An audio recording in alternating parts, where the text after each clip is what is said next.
இந்த ஒரு சாப்டரில் ஐபிஓனா என்ன அப்படின்றத பார்க்கலாம். ஐபிஓக்கு full form initial public offering அப்படின்ற மாதிரி சொல்லுவாங்க. எதுக்காக ஒரு கம்பெனி ஐபிஓ வராங்க அப்படின்னு பார்த்தீங்கன்னா ரொம்ப சிம்பிள். ஒரு கம்பெனி பிரைவேட் லிமிட்டடாக இருக்காங்க, அந்த கம்பெனி வந்து பப்ளிக் கம்பெனியாக மாற்றதுக்கு தான் இந்த ஐபிஓ வராங்க. இதனால அந்த கம்பெனிக்கு என்ன யூஸ் இருக்குது அப்படின்னு கேட்டிங்கன்னா, எப்போல்லாம் ஒரு கம்பெனி வந்து ஐபிஓ வராங்களோ அதில் அவங்களுக்கு 2 பெனிஃபிட் இருக்குது. நம்பர் 1, அந்த கம்பெனியை அடுத்த லெவல் க்ரோ ஆக்கணும் அப்படின்னா அவங்களுக்கு பணம் தேவை. அந்த பண தேவையை பேங்க் கிட்ட போய் கேட்டாங்கன்னா பெரிய லெவலில் இன்ட்ரெஸ்ட் வந்து கொடுக்குற மாதிரி இருக்கும். ஆனால் அதே பண தேவையை பூர்த்தி செய்யறதுக்கு இந்த கம்பெனி வந்து பிரைவேட் லிமிட்டட்லேருந்து பப்ளிக் லிமிட்டடாக வந்து மாற்றுறாங்க அப்படின்னா இந்த கம்பெனியோட ஷேரை வந்து பப்ளிக் கிட்ட வந்து கொடுத்துட்டு அதுக்கு ஈக்குவலண்டாக இருக்கக்கூடிய கேபிட்டலை ரைஸ் பண்ணிட்டு கம்பெனியை டெவலப் பண்ணுவாங்க. ஸோ இதனால இந்த பிரைவேட் லிமிடெட் கம்பெனிலாம் வந்து ஃப்ரெஷ் இஷ்யூ அப்படின்ற மாதிரி அவங்களோட ஈக்விட்டியை வந்து இஷ்யூ பண்ணிட்டு அதுலேருந்து வரக்கூடிய பணத்தை இந்த பிஸ்னஸ்க்கு யூஸ் பண்ணிப்பாங்க. ரெண்டாவது ஒரு கம்பெனிக்கு என்ன பெனிஃபிட் அப்படின்னு பார்த்தீங்கன்னா, பிரைவேட் லிமிட்டட்லேருந்து பப்ளிக்காக வந்து வராங்கன்னா அது ஆப்வியஸாக அவங்களோட கிளைண்ட் மத்தியில் வந்து பார்த்தீங்கன்னா ஒரு பெரிய நம்பிக்கைத்தன்மையை உருவாக்கும். இதனால கண்டிப்பாக வந்து அந்த கம்பெனிக்கு ஃபியூச்சரில் நிறைய ப்ராஜெக்ட்ஸ் கிடைக்க கூட வாய்ப்பு அதிகமாக இருக்குது. ஸோ ஒன்று, மக்கள்கிட்ட வந்து கேபிட்டல் ரைஸ் பண்ணிட்டு அவங்க பிஸ்னஸ் இன்க்ரீஸ் பண்ணலாம். ரெண்டாவது, இந்த ஒரு பப்ளிக் ஆஃபரிங் மூலியமாகவே கிளைண்ட்டுக்கிட்டே ஒரு நல்ல பேர் கிடைக்கிறதுக்கு வாய்ப்பு இருக்குது. ஸோ ஒரு ஐபிஓ வரதுனால ஒரு தனி கம்பெனிக்கு வந்து இந்த 2 பெனிஃபிட் இருக்குது அப்படின்றது புரிஞ்சிருச்சு. ஆனால் ஒரு இன்வெஸ்டராக எனக்கு என்ன பெனிஃபிட் இருக்குது அப்படின்னு கேட்டிங்கன்னா, ரொம்ப சிம்பிளாக சொல்லணும்னா, டைட்டன் அப்படின்ற கம்பெனி வந்து ஐபிஓலேருந்து வெளியே வரும்போது ஜஸ்ட் வந்து ஒரு ₹2 அப்படின்ற ப்ரைஸான ட்ரேட் ஆகிட்டு இருந்துச்சு. இன்றைக்கி டைட்டன் அப்படின்ற கம்பெனியோட ப்ரைஸ் வந்து பார்த்தீங்கன்னா கிட்டத்தட்ட ₹3500 மேலே ட்ரேட் ஆகிட்டு இருக்கு. ஸோ ஒரு ரீட்டைல் இன்வெஸ்டராக நான் அந்த டைமில் வந்து அந்த ஸ்டாக் வந்து பை பண்ணியிருந்தேன் அப்படின்னா அந்த கம்பெனி வளரும் போதும் என்னோட கேபிட்டலும் வளர்ந்துருக்கும், நானுமே இந்த சொசைட்டியில் ஒரு பிஸ்னஸ் பார்ட்னராக வந்து இருந்திருக்கலாம். ஸோ ஒரு ரீட்டைல் இன்வெஸ்டராக ஐபிஓவில் ஒரு பிஸ்னஸ் வந்து எஸ்டாப்ளிஷ் பண்ண போகிறாங்கன்னா கண்டிப்பாக வந்து அதில் நான் பலன் அடைகிறதுக்கு வாய்ப்பு அதிகமாக இருக்குது. ப்ரொவைடர் அந்த ஸ்டாக் இருக்கக்கூடிய பிஸ்னஸ் உங்களுக்கு நல்லா புரிஞ்சு அந்த ஸ்டாக்கும் நல்ல ஒரு பேலன்ஸ் ஷீட் வச்சுருந்தாங்கன்னா நம்ம நல்ல பணம் வந்து பண்ணலாம். ஐபிஓ அப்படின்னு சொன்னாலே ஒரே ஒரு ஐபிஓ தான் இருக்கான்னு கேட்டிங்கன்னா கண்டிப்பாக கிடையாது. ஐபிஓவில் 2 டைப் இருக்குது. Number 1, fixed price offering. இந்த ஃபிக்ஸட் ப்ரைஸ் ஆஃபரிங் அப்படின்னு சொல்லிட்டு இந்த நேம் வச்சே உங்களுக்கு புரிஞ்சிருக்கும். எப்போல்லாம் வந்து ஒரு ஐபிஓ வந்து வராங்களோ அவங்க ஃபிக்ஸடாக ஒரு ஷேருக்கு வந்து ₹120 இல்லைனா ₹300 இல்லை ₹1000 அப்படின்ற மாதிரி ஒரு ஃபிக்ஸட் ப்ரைஸாக வந்து இருக்கிறது தான் இந்த ஃபிக்ஸட் ப்ரைஸ் ஆஃபரிங். இந்த ஃபிக்ஸட் ப்ரைஸ் ஆஃபரிங் அப்படின்ற அந்த மெக்கானிசம் தான் இன்னைக்கு இந்தியாவில் வரக்கூடிய ஐபிஓலாம் வந்து யூஸ் பண்ணுறாங்களான்னு கேட்டிங்கன்னா கண்டிப்பாக கிடையாது. இன்றைக்கி யூஸ் பண்ணுற அந்த ஐபிஓ டைப் பார்த்தீங்கன்னா book building offering. So fixed price ஆஃபரிங்கில் ப்ரைஸ் வந்து பார்த்திங்கன்னா ரொம்ப ஃபிக்ஸடாக வந்து இருக்கும். அதாவது இன்வெஸ்டரால் பிட்டிங் வந்து பண்ணவே முடியாது ஒரு சர்டன் ரேஞ்சில். இதே புக் பில்டிங் ஆஃபரிங்கில் வந்து பார்த்தீங்க அப்படின்னா எப்போவுமே ஒரு ஐபிஓ வராங்க அப்படின்னா ஒரு டிஃபைன்டு ப்ரைஸ் இருக்கும். அதாவது 150லேருந்து 180 இல்லை 180லேருந்து 220 அப்படின்ற மாதிரியான ஒரு ரேஞ்ச் இருக்கும். இதனால் இன்வெஸ்டருக்கு வந்து என்ன கிடைக்கும்னா ஒரு ஆப்ஷன் கிடைக்கும். ஒரு சிலர் வந்து 150 அப்படின்ற மாதிரி பிட்டிங் ப்ரைஸ் வச்சுருப்பாங்க, ஒரு சிலர் 180 அப்படின்ற மாதிரி வச்சுருப்பாங்க. ஆனால் இன்றைக்கி இருக்கிற சுச்சுவேஷனில் உண்மையை சொல்லணும்னா எல்லாருமே வந்து ஹையஸ்ட் ப்ரைஸ் தான் போவாங்க. ஏன் அப்படின்னா மோஸ்ட்லி ஒரு ஐபிஓ வருதுனாவே இப்போ இருக்கக்கூடிய இந்த 2024 சூழ்நிலை எப்படி இருக்குது அப்படின்னா எந்த ஐபிஓ வந்தாலுமே மினிமம் எனக்கு ஒரு 20 to 40% வந்து ரிட்டர்ன் கிடைக்குது. அதனால் எல்லா ஐபிஓமே வந்து ட்ரை பண்ணுறாங்க. அதனால் மேக்ஸிமம் பிட்டிங் அமௌண்ட்டும் கொடுத்துருக்காங்க. இது எல்லா டைமும் ஒர்க் அவுட்டும் ஆகாது.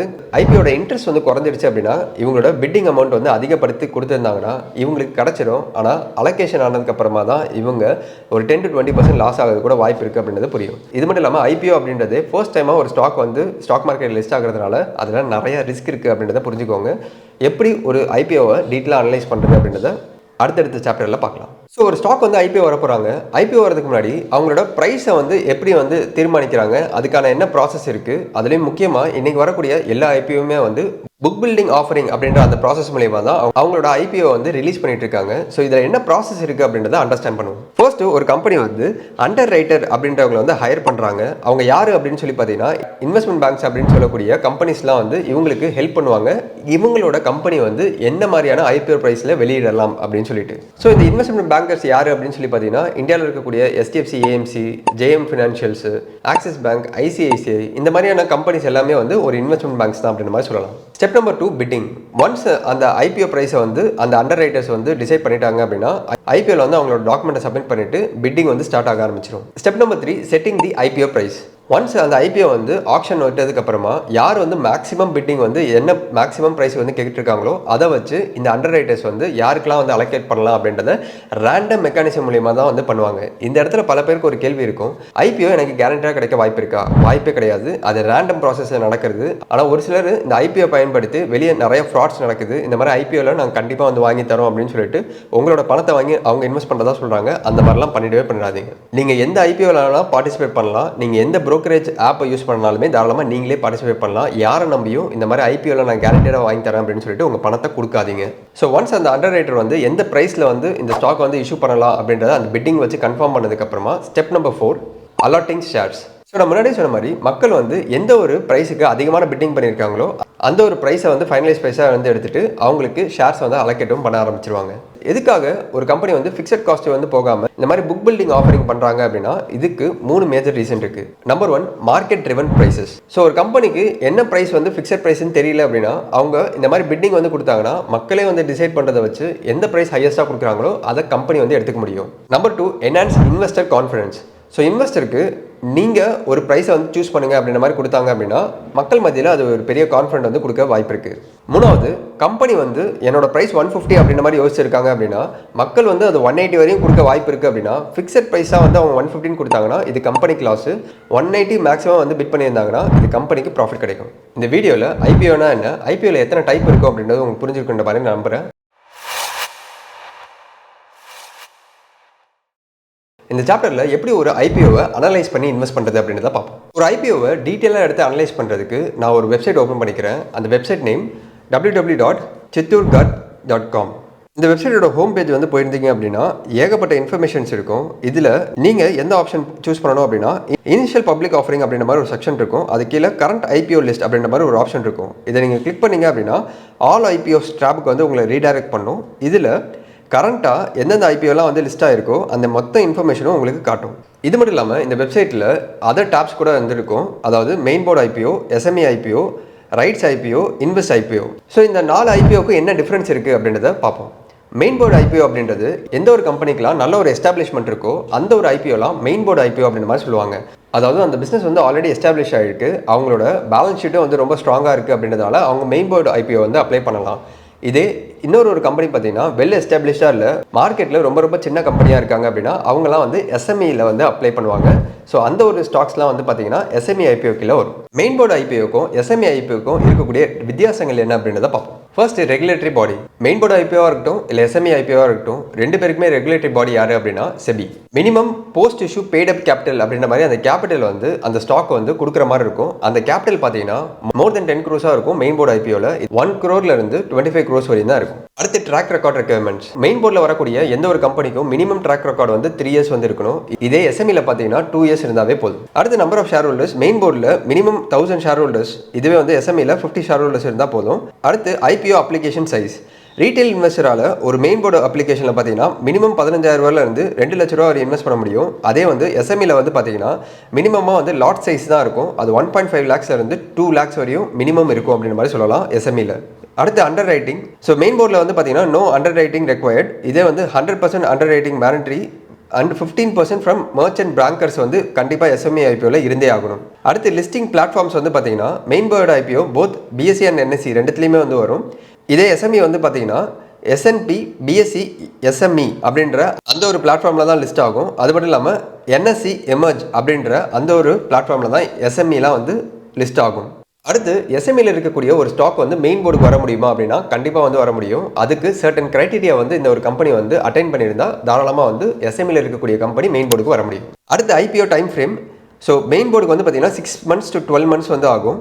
இதே எஸ்எம்இ வந்து பார்த்தீங்கன்னா ஃபாஸ்டர் டைம் பீரியட் 3 to 6 monthsலேயே வந்து ஐபிஓ வந்து லிஸ்ட் ஆகிறதுக்கு வாய்ப்பு இருக்குது. அடுத்து நம்பர் ஆஃப் அலாட்டீஸ். அதாவது மெயின் போர்டில் வந்து பார்த்தீங்கன்னா நம்பர் ஆஃப் ஷேர்ஸ் அதிகமாக இருக்கிறதுனால நம்பர் ஆஃப் ஷேர் ஹோல்டர்ஸ் வந்து பார்த்தீங்கன்னா அலோகேஷனில் அதிகமாக இருக்கும். இது எஸ்எம்இல வந்து ஷேர்ஸ் பார்த்தீங்கன்னா ரொம்ப கம்மியாக இருக்கும். அதனால நம்பர் ஆஃப் அலாட்டீஸ் வந்து ரொம்ப கம்மியாக இருக்கும். ஸோ இது மட்டும் இல்லாமல் மேஜராக நீங்கள் தெரிஞ்சுக்க வேண்டிய ஒரு விஷயம், மெயின் போர்டு ஐபிஓ எப்போவுமே வந்து safer compare to SME. So எஸ்எம்இல ரொம்ப ஸ்மாலராக இருக்கக்கூடிய கம்பெனிஸ் தான் வந்து மோஸ்ட்லி லிஸ்ட் பண்ணுவாங்க. மெயின் போர்டு ஐபிஓ வந்து ஆல்ரெடி வெல் எஸ்டாப்ளிஷாக இருக்கக்கூடிய கம்பெனிஸ் லிஸ்ட் வந்து பண்ணுவாங்க. இது மட்டும் இல்லாமல் ரைட்ஸ் அப்படின்ற அந்த ஒரு ஐபிஎம்மே லிஸ்ட் பண்ணுவாங்க. ப்ளஸ் இன்வெர்ட்ஸும் வந்து இருக்குது. இது ரெண்டுமே என்ன அப்படின்றத பார்ப்போம். ரைட்ஸ் அப்படின்றது ரியல் எஸ்டேட் இன்வெஸ்ட்மெண்ட் ட்ரஸ்ட் அப்படின்ற மாதிரி சொல்லுவாங்க. இந்த ஒரு ஸ்டாக் கீழே வரக்கூடிய எல்லா கம்பெனியுமே மேஜராக எதுலேருந்து ரெவன்யூ வரும் அப்படின்னு பார்த்தீங்கன்னா அவங்ககிட்ட ரியல் எஸ்டேட் ப்ராப்பர்ட்டிஸ் இருக்கும். அந்த ப்ராப்பர்ட்டிஸை ஓன் பண்ணுவாங்க. அதுலேருந்து வரக்கூடிய ரெண்டல் இன்கம்மை இந்த ஸ்டாக்கில் யாரெல்லாம் வந்து இன்வெஸ்ட் பண்ணுறாங்களோ, அதாவது ரைட்ஸ், இது ஸ்டாக்னு சொல்ல முடியாது, ரைட்ஸ்ன்னு தான் வந்து சொல்லணும். இந்த ரைட்ஸில் யாரெல்லாம் வந்து இன்வெஸ்ட் பண்ணுறாங்களோ அவங்களுக்கு ரெண்டுலேருந்து வரக்கூடிய இன்கம்மை டிவிடெண்டாக வந்து ஸ்ப்ளிட் பண்ணி கொடுப்பாங்க. ஸோ இப்போ வரையும் ரைட்ஸில் இஷ்யூவான ஐபிஓ என்னென்ன அப்படின்றத ஸ்க்ரீனில் பாருங்கள். அடுத்து இன்வெஸ்ட் அப்படின்றதுக்கு full form infrastructure investment trust. So இவங்க என்ன பண்ணுவாங்கன்னா இவங்க மியூச்சுவல் ஃபண்ட் மாதிரி தான். ஸோ பல இன்வெஸ்டர்ஸ், அதாவது பப்ளிக் அண்ட் ப்ரைவேட் கிட்ட இருந்து இன்வெஸ்ட்மெண்ட் வாங்கிட்டு இன்ஃப்ராஸ்ட்ரக்சர் ப்ராஜெக்ட்டில் இன்வெஸ்ட் பண்ணிட்டு அதுலேருந்து வரக்கூடிய ரிட்டர்னை ப்ரைவேட் அண்ட் ரீட்டைலர்ஸ்க்கு வந்து டிவிடெண்டாக வந்து கொடுப்பாங்க. இப்போ இன்வெஸ்ட்டில் இஷ்யூவான ஐபிஓ என்னென்னன்றதை ஸ்க்ரீனில் பாருங்கள். இப்போ அடுத்து ஒரு ஐபிஓவில் வரக்கூடிய ஒரு ஸ்டாக்கை எப்படி அனலைஸ் பண்ணுறது அப்படின்றத இதே வெப்சைட் வச்சு பார்ப்போம். ஃபர்ஸ்ட் மெயின் போர்டில் இருக்கக்கூடிய ஒரு ஐபிஓ வந்து எடுத்துக்கிறேன். என்டிபிசி கிரீன் எனர்ஜி லிமிடெட் அப்படின்ற அந்த ஐபிஓ வந்து எடுத்துக்கிறேன். எதனால அப்படின்னா பல பேருக்கு இந்த ஐபிஓ பற்றி டீட்டெயிலாக வந்து தெரிஞ்சிருக்கும். ஃபர்ஸ்ட் ஒரு ஐபிஓ நீங்கள் ஓப்பன் பண்ணுறீங்க அப்படின்னா அந்த ஐபிஓ பற்றின கம்ப்ளீட் இன்ஃபர்மேஷன் வந்து டாப்லேயே வந்து உங்களுக்கு கொடுத்துருப்பாங்க. ரெண்டாவது அந்த ஐபிஓ பற்றின ஐபிஓ டேட்டு எப்போதுலேருந்து எப்போ வரையும் அந்த ஐபிஓ வந்து நீங்கள் அப்ளை பண்ணலாம், எப்போ வந்து அந்த ஐபிஓ வந்து லிஸ்டிங்கில் வந்து இருக்கும், அதாவது ஸ்டாக் மார்க்கெட்டில் ட்ரேட் ஆக ஆரம்பிக்கும், அந்த ஐபிஓட ஃபேஸ் வேல்யூ, அந்த ஐபிஓ என்ன ப்ரைஸில் வந்து நீங்கள் வந்து பை பண்ண முடியும், 102 ரூபாயிலேருந்து 108 ரூபா வரையும் நீங்கள் எந்த ப்ரைஸில் பிட்டிங் பண்ணுறாங்களோ எது ஹையஸ்ட் பிட்டிங் ப்ரைஸோ அந்த ஒரு ப்ரைஸுக்கும் உங்களுக்கு கிடைக்க வாய்ப்பு இருக்குது. அடுத்து பார்த்தீங்கன்னா lot size. So 138 shares minimum நீங்கள் வாங்கி ஆகணும். டோட்டல் இஷ்யூ சைஸ் வந்து பார்த்தீங்கன்னா கிட்டத்தட்ட 92 crores 59,25,926 ஷேர்ஸ் வந்து இஷ்யூ பண்ண போகிறாங்க. எல்லாமே வந்து கம்ப்ளீட்லி வந்து ஃப்ரெஷ் இஷ்யூ அப்படின்ற மாதிரி சொல்லலாம். ஸோ இந்த இடத்துல நீங்கள் ஒரு விஷயம் வந்து புரிஞ்சுக்கணும். ஒரு கம்பெனி ஐபிஓ வந்து வெளியே வராங்கன்னா அந்த கம்பெனி காசை வந்து பப்ளிக்கிட்டேருந்து வாங்கிட்டு டேரெக்டாக கம்பெனிக்கு யூஸ் பண்ண போகிறாங்களா, இல்லைனா ஒரு சில இன்வெஸ்டர்ஸ் அந்த பணத்தை எடுத்துகிட்டு வெளியே போக போகிறாங்களா, இதை எப்படி நீங்கள் கண்டுபிடிக்கலாம் அப்படின்னா இந்த ஃப்ரெஷ் இஷ்யூ அப்படின்ற மாதிரி நீங்கள் பார்க்குறீங்கன்னா கம்ப்ளீட்டாக அந்த பணம் வந்து கம்பெனிக்கு தான் போக போகுது அப்படின்ற மாதிரி அர்த்தம். இதுவே நீங்கள் ஹுண்டாய் அப்படின்ற அந்த ஷேரில் வந்து பார்த்தீங்கன்னா ஆஃபர் ஃபார் சேல் அப்படின்றது தான் ஃபுல்லாகவே இருக்கும். இதுக்கு என்ன அர்த்தம்னா ஹுண்டாயில் ஆல்ரெடி வந்து ஒரு 10-20 வருஷமாக பல இன்வெஸ்டர்ஸ் இன்வெஸ்ட் பண்ணிட்டு இருக்காங்க. இந்த ஐபிஓ மூலயமா அவங்களோட ஷேர்ஸை கம்ப்ளீட்டாக செல் ஆஃப் பண்ணிவிட்டு அவங்க வெளியே போகிறாங்க. ஸோ இதனால் என்ன நடக்குதுன்னா, ஸோ ஹுண்டாயில் நீங்கள் இன்வெஸ்ட் பண்ணிங்கன்னா உங்களோட பணம் வந்து கம்பெனிக்கு போகலை, உங்களோட பணம் வந்து டேரெக்டாக வந்து அந்த ஷேர் ஹோல்டர்ஸ்க்கு போகுது, அவங்க அந்த பணத்தை எடுத்துகிட்டு வெளியே போயிடுறாங்க. ஸோ நீங்கள் ஒரு ஷேர் ஹோல்டராக ஹுண்டாயில் நீங்கள் இருக்கீங்க அப்படின்னா உங்களோட பணம் வந்து இப்போ கம்பெனிக்கு போல எக்ஸிஸ்டிங் ஷேர் ஹோல்டருக்கு தான் போயிருக்கு. இதை நீங்கள் எப்படி கண்டுபிடிக்கணும் அப்படின்னா எப்போலாம் ஒரு ஷேர் வந்து ஐபிஓவில் வெளியிடுறாங்களோ அப்போ வந்து ஆஃபர் ஃபார் சேல்னு இருக்குது அப்படின்னா இன்வெஸ்டர்ஸ் அந்த ஷேரை வித்துட்டு வெளியே போகிறாங்க அப்படின்ற மாதிரி அர்த்தம். இந்த இடத்துல ஹுண்டாயில் வந்து பார்த்தீங்கன்னா ஆஃபர் ஃபார் சேலாக வந்து கிட்டத்தட்ட 14,21,94,700 ஷேரை வந்து வித்துட்டு கம்ப்ளீட்டாக வந்து இன்வெஸ்டர்ஸ் வெளியே போயிருக்காங்க. இதே இன்னொரு ஷேர் பார்த்தீங்கன்னா நார்தன் ஆர்க் கேபிட்டல் அப்படின்ற மாதிரி ஒரு ஐபிஓ வெளியே வந்தது. இந்த ஒரு ஷேரில் நீங்கள் பார்த்தீங்கன்னா ஃப்ரெஷ் இஷ்யூவும் இருக்கும், ஆஃபர் ஃபார் சேலும் இருக்கும். இதுக்கு என்ன அர்த்தம் அப்படின்னா ஃப்ரெஷ் இஷ்யூன்னு இருக்கக்கூடிய அந்த ஷேர்ஸ் எல்லாமே உங்களோட பணம் வந்து கம்பெனிக்கு போகுது. ஆஃபர் ஃபார் சேல் அப்படின்ற அந்த ஒரு பணம் வந்து பார்த்தீங்கன்னா ஆல்ரெடி இன்வெஸ்ட் பண்ணியிருப்பாங்க இல்லையா, அந்த ஒரு இன்வெஸ்டருக்கு போகும். ஸோ ஒரு கம்பெனி வெளியே வருது அப்படின்னா அது ஆஃபர் ஃபார் சேலா இல்லைனா வந்து ஃப்ரெஷ் இஷ்யூவா அப்படின்றத செக் பண்ணுங்கள். ஒரு சில கம்பெனியில் ரெண்டுமே இருக்கும். ஒரு சில கம்பெனியில் டிபெண்ட்ஸ் ஆன் இன்வெஸ்டர் வெளியே போகிறாங்களா இல்லைனா கம்பெனி பண தேவை இருக்கான்றதை வச்சு ஆஃபர் ஃபார் சேலா இல்லை ஃப்ரெஷ் இஷ்யூவான்னு இருக்கும். இதை ரொம்ப கேர்ஃபுல்லாக நீங்கள் வாட்ச் பண்ணுங்க. ஒன்ஸ் எவ்வளோ ஷேர் வந்து இஷ்யூ பண்ணுறாங்க அப்படின்றத தாண்டி எம்ப்ளாயீஸ்க்கு எவ்வளோ வந்து இப்போ ஷேர் வந்து டிஸ்கவுண்ட் வந்து கொடுக்குறாங்க அப்படின்ற அந்த இன்ஃபர்மேஷன் இருக்கும். ப்ளஸ் இந்த ஷேர் வந்து என்எஸ்சி பிஎஸ்சி ரெண்டுத்துலையுமே லிஸ்ட் ஆக போதா அப்படின்ற அந்த இன்ஃபர்மேஷனும் இருக்கும். இது மட்டும் இல்லாமல் போஸ்ட் லிஸ்டிங்கை வந்து ஷேர் ஹோல்டிங் எவ்வளோ இருக்கும், ப்ரீ லிஸ்டிங் வந்து ஷேர் ஹோல்டிங் எவ்வளோ இருக்க போகுது அப்படின்ற அந்த டீட்டெயில்ஸும் இருக்கும். அடுத்து வந்து பார்த்தீங்கன்னா ஐபிஓ ஓப்பன் டேட் எப்போ, ஐபிஓ க்ளோஸ் டேட் எப்போ, பேசிஸ் ஆஃப் அலாமெண்ட் எப்போ, சப்போஸ் உங்களோட பணம் வந்து யூபிஐயில் வந்து பிடிச்சி வச்சுருந்தாங்கன்னா அந்த பணத்தை வந்து எப்போ ரீஃபண்ட் வந்து பண்ணுவாங்க, சப்போஸ் அலோகேஷன் நமக்கு கிடைக்கலனா அப்படின்ற அந்த இன்ஃபர்மேஷனும், இனிஷியேஷன் ஆஃப் ரீஃபண்ட் அப்படின்ற அந்த ஒரு பேராமீட்டருக்கு ஈக்குவலண்ட்டாக இருக்கக்கூடிய அந்த டேட் பார்த்தீங்கன்னா உங்களுக்கு தெரியும். அடுத்து எப்போவுமே நீங்கள் ஒரு ஐபிஓ வந்து அப்ளை பண்ணுறீங்க அப்படின்னா அதில் அப்ளிகேஷன் அப்படின்ற மாதிரி ரீட்டைலோட மினிமம் லாட் எவ்வளோ, மேக்ஸிமம் லாட் எவ்வளோ, ஒரு ஹெச்என்ஐயோட மினிமம் லாட் மேக்ஸிமம் லாட் எவ்வளோ அப்படின்ற மாதிரி டீட்டெயிலாக உங்களுக்கு இருக்கும். இதில் என்டிபிசி கிரீனில் வந்து பார்த்தீங்கன்னா மினிமம் ரீட்டைல் இன்வெஸ்டராக நீங்கள் 138 ஷேர் ப்ளஸ் வந்து 14,904 அப்படின்ற அந்த அமௌண்ட் கொடுத்தீங்கன்னா உங்களுக்கு அலாட்மெண்ட் கிடச்சதுன்னா 138 ஷேர் வந்து கிடைக்கும். இதே நீங்கள் மேக்ஸிமம் எவ்வளோ அப்ளை பண்ணலாம் அப்படின்னு பார்த்தீங்கன்னா 1794 ஷேர் வரையும் நீங்கள் அப்ளை பண்ண முடியும். அதாவது 13 லாட்டு. அதுக்கு நீங்கள் எவ்வளோ பே பண்ணுற மாதிரி இருக்குன்னா 1,93,752 ரூபா. இதே நீங்கள் ஹெச்என்ஐயா அதாவது ஹை நெட்வொர்த் இண்டிவிஜுவலாக இருக்கீங்க அப்படின்னா உங்களால் அதிகமான லாட் சைஸ் வந்து அப்ளை பண்ண முடியும். அடுத்து ஒன்ஸ் அந்த ஐபிஓ வந்து அலர்ட் ஆயிடுச்சு அப்படின்னா யார் எந்தெந்த கேட்டகரிக்கு எவ்வளோ பர்சன்டேஜ் அலோகேட் ஆயிருக்கு அப்படின்றத உங்களால் பார்க்க முடியும். அது வந்து பார்த்தீங்கன்னா NTPC green energy IPO reservation அப்படின்ற அந்த ஒரு செக்ஷன் கீழே எந்தெந்த இன்வெஸ்டருக்கு எவ்வளோ ஷேர்ஸ் வந்து ஆஃபர் பண்ணியிருக்காங்க, அது எவ்வளோ மேக்ஸிமம் அலாட்டிஸ் வந்து அசைன் பண்ணியிருக்காங்க அப்படின்ற அந்த இன்ஃபர்மேஷனும் உங்களுக்கு இங்கே தெரிய வரும். இது மட்டும் இல்லாமல் ஒரு ஐபிஓட ஆங்கர் இன்வெஸ்டர் டீட்டெயில்ஸும் வந்து உங்களுக்கு தெரியும். இந்த கம்பெனியை பற்றின கம்ப்ளீட் இன்ஃபர்மேஷன் அபவுட்டில் வந்து உங்களுக்கு தெரியும். அடுத்து ஒரு ஐபிஓ நீங்கள் அப்ளை பண்ணுறதுக்கு முன்னாடி முக்கியமாக பார்க்க வேண்டிய ஒரு விஷயம் ஃபினான்ஷியல் இன்ஃபர்மேஷன். அந்த ஒரு ஃபினான்ஷியல் இன்ஃபர்மேஷனும் உங்களுக்கு இந்த NTPC green energy limited financial information அந்த ஒரு செக்ஷனில் உங்களுக்கு கம்ப்ளீட்டாக வந்து கிடைக்கும். அடுத்து கீ பர்ஃபார்மன்ஸ் இண்டிகேட்டர். எப்பவுமே நம்ம ஒரு ஸ்டாக் வாங்குறோம் அப்படின்னா ROE, ROCE இந்த மாதிரியான பேராமீட்டர்ஸ்லாம் பார்ப்போம் இல்லையா, அதை வந்து கீ இண்டிகேட்டர்ஸாக இங்கே காமிச்சிருக்காங்க. So ROE, debt to equity and price to book value, profit after tax margin percentage எல்லாமே வந்து உங்களால் பார்க்க முடியும். இதையுமே அனலைஸ் பண்ணணும். இது மட்டும் இல்லாமல் earnings per share and PE அதையுமே வந்து செக் பண்ணுங்கள். என்டிபிசி கிரீன் எனர்ஜி அப்படின்ற அந்த ஒரு ஐபிஓவில் நான் அப்ளை பண்ணல. இதுக்கு முக்கியமான ரீசன் இந்த ஒரு PE. ஸோ PE ரொம்ப அதிகமாக இருக்குது compare to other renewable energy stocks. So இந்த ஸ்டாக் ப்ரைஸ் கண்டிப்பாக கீழே வந்தது அப்படின்னா வாங்கலாமா இல்லையான்றதை டிசைட் பண்ணிக்கோங்க. ஸோ இது மட்டும் இல்லாமல் இந்த பேஜை நீங்கள் ஸ்க்ரால் பண்ணிங்க அப்படின்னா இந்த கம்பெனியை பற்றின ஃபுல் இன்ஃபர்மேஷனுமே வந்து, அதாவது இந்த கம்பெனி எங்கே ரெஜிஸ்டர் பண்ணியிருக்காங்க, யார் வந்து இந்த கம்பெனியோட அண்டர் ரைட்டர்ஸ், எல்லா இன்ஃபர்மேஷனுமே இந்த ஒரு வெப்சைட்டில் உங்களுக்கு தெரியும். அடுத்து நீங்கள் ஒரு IPO வந்து அப்ளை பண்ணுறதுக்கு முன்னாடி முக்கியமாக தெரிஞ்சிக்க வேண்டிய இன்னொரு விஷயம் GMP, அதாவது கிரே மார்க்கெட் ப்ரைஸ். இதே IPOவில் நீங்கள் ஒரு டேப் வந்து பார்க்கலாம், அதாவது GMP அப்படின்னு சொல்லிட்டு. ஸோ அந்த டேப்பை கிளிக் பண்ணிங்கன்னா கம்ப்ளீட்டாக வந்து இன்னொரு பேஜுக்கு ரீடைரக்ட் ஆகிட்டு உங்களுக்கு இந்த NTPC கிரே மார்க்கெட் ப்ரைஸில் என்னவா ட்ரேட் ஆகிட்டு இருக்கு அப்படின்றது உங்களுக்கு காட்டும். அதாவது இந்த NTPC கிரீன் எனர்ஜி அப்படின்ற கம்பெனி வந்து பார்த்தீங்கன்னா செகண்டரி மார்க்கெட்டில் லிஸ்ட் ஆகிறதுக்கு முன்னாடி பிரைமரி மார்க்கெட்டில் ஆல்ரெடி வந்து ட்ரேட் ஆகிட்டு இருக்கும். அதாவது இதை தான் கிரே மார்க்கெட் அப்படின்ற மாதிரி சொல்லுவாங்க, அதாவது அன்லிஸ்டட் ஷேர்ஸ் அப்படின்ற மாதிரி சொல்லுவாங்க. ஸோ அந்த அன்லிஸ்டட் ஷேர் கேட்டகரியில் இந்த ஷேருக்கு எவ்வளோ வந்து டிமாண்ட் இருந்திருக்கு அப்படின்றது தான் இந்த கிரே மார்க்கெட் ப்ரைஸ். ஸோ இந்த கிரே மார்க்கெட் ப்ரைஸ் படி பார்த்தீங்கன்னா NTPC வந்து கிட்டத்தட்ட வெறும் லிஸ்ட் ஆகும்போது 3% அளவுக்கு தான் வந்து லிஸ்டிங் கெயின்ஸ் வந்து கிடைக்க வாய்ப்பு இருக்குது அப்படின்றது தான் இங்கே வந்து மென்ஷன் பண்ணியிருக்காங்க. இதுவே வந்து ஹுண்டாய் எவ்வளோ வந்து மென்ஷன் பண்ணியிருக்காங்க அப்படின்றத பார்ப்போம். ஹுண்டாயோட கிரே மார்க்கெட் வந்து ப்ரைஸ் வந்து பார்த்தீங்கன்னா -1.3 அப்படின்றது தான் மென்ஷன் பண்ணியிருக்காங்க. அதுக்கேற்ற மாதிரி ஹுண்டாய் லிஸ்ட் ஆனதுக்கப்புறமா நெகட்டிவில் தான் வந்து இருக்குது. இதுவே நார்தர்ன் ஆர்ட் கேபிட்டல் அப்படின்ற அந்த ஸ்டாக் வந்து பார்த்தீங்கன்னா கிரே மார்க்கெட் ப்ரீமியமாக வந்து 33% அளவுக்கு வந்து லிஸ்டிங் கெயின்ஸ் வந்து கொடுக்க வாய்ப்பு இருக்குது அப்படின்ற மாதிரி அந்த இடத்துல வந்து காமிச்சிருந்தாங்க. அந்த ஷேர் அந்த ப்ரீமியம் வந்து கொடுத்ததா அப்படின்னு சொல்லி கேட்டிங்கன்னா 260 350 அப்படின்ற ரேஞ்சில் வந்து அந்த ஷேர் வந்து லிஸ்ட் ஆச்சு. 33% வந்து கெயினும் வந்து கொடுத்துருந்தது. ஆனால் அதுலேருந்து இப்போ வரையும் அந்த ஷேர் வந்து டவுனில் ட்ரேட் ஆகிட்டு இருக்கு.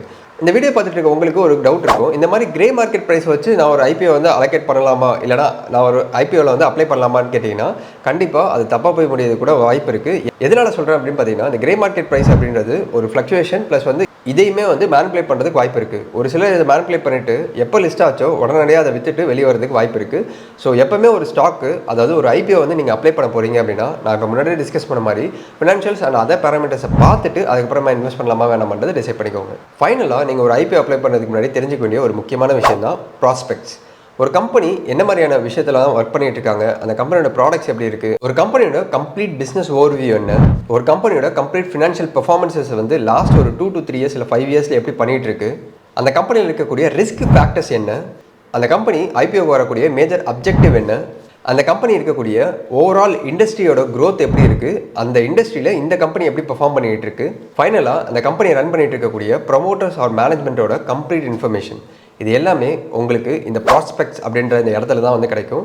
அதுலேயுமே இந்த DRHP அப்படின்னு சொல்லக்கூடிய இந்த டாக்குமெண்ட்டில் உங்களுக்கு கம்ப்ளீட்டாக வந்து கிடைக்க வாய்ப்பு இருக்குது. இந்த DRHPக்கு full form draft red herring prospectus. ஒரு கம்பெனியும் IPO வரும்போது இந்த சித்தூர்காட் அப்படின்ற இந்த வெப்சைட் மூலிமா உங்களுக்கு இந்த ப்ராஸ்பெக்ட்ஸ் வந்து கிடைக்க வாய்ப்பு இருக்குது. இது இல்லை அப்படின்னா நீங்கள் செபியோட டேரக்ட் வெப்சைட்டுக்கு போனீங்கன்னா கூட இந்த IPO சர்ச் பண்ணி பார்த்தீங்கன்னா உங்களுக்கு இந்த டாக்குமெண்ட் ஃப்ரீயாகவே கிடைக்கும். இந்த 2 வெப்சைட் லிங்க்கையும் இந்த வீடியோ கீழே வந்து பின் பண்ணுறேன், செக் அவுட் பண்ணி பாருங்கள். இந்த வீடியோ மூலமா IPOனா என்ன, எத்தனை டைப் ஆஃப் IPO இருக்குது, ஒரு IPO அப்ளை பண்ணுறதுக்கு முன்னாடி எந்த மாதிரியான விஷயங்கள்லாம் நீங்கள் பார்க்கணும் அப்படின்ற இன்ஃபர்மேஷன் உங்களுக்கு டீட்டெயிலாக கிடச்சிருக்குன்ற மாதிரி நான் நம்புறேன். இந்த வீடியோ உங்களுக்கு புதுசாகவும் யூஸ்ஃபுல்லாகவும் இருந்துச்சுன்னா உங்களோட ஃபீட்பேக்கை இந்த வீடியோ கீழே கமெண்ட் செக்ஷனில் சொல்லுங்கள்.